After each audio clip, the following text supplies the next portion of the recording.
بسم اللہ الرحمن الرحیم قال الباقر علیہ السلام الکمال کل الکمال التفقه فی الدین والصبر علی النائبہ وتقدیر المعیشہ۔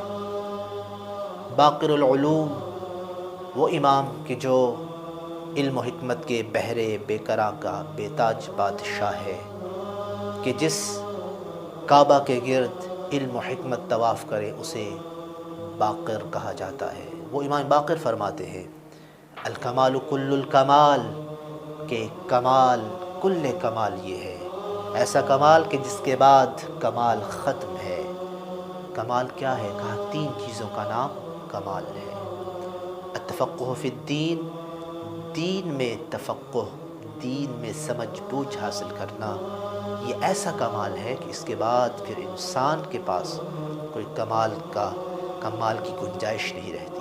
والصبر علی النائبہ، اور پھر صبر کرنا، صبر و شکیبائی کا دامن تھامنا مصیبتوں پر اپنے آپ پر قابو رکھنا اور صبر کا لباس پہننا، یہ کمال ہے کہ جس کے بعد کوئی کمال نہیں ہے۔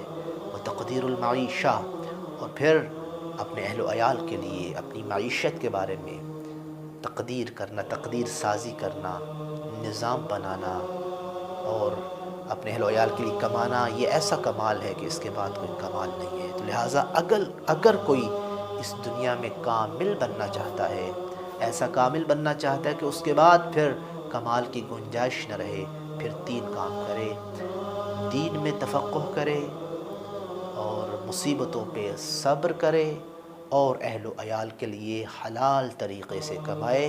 جب یہ تین چیزیں کر لو گے تو پھر ایسے کامل ہو جاؤ گے کہ کل ایمان فرماتے ہیں، اور کل ایمان کا بیٹا فرماتا ہے کہ پھر اس کے بعد کوئی کمال نہیں ہے۔ والسلام ورحمۃ اللہ وبرکاتہ۔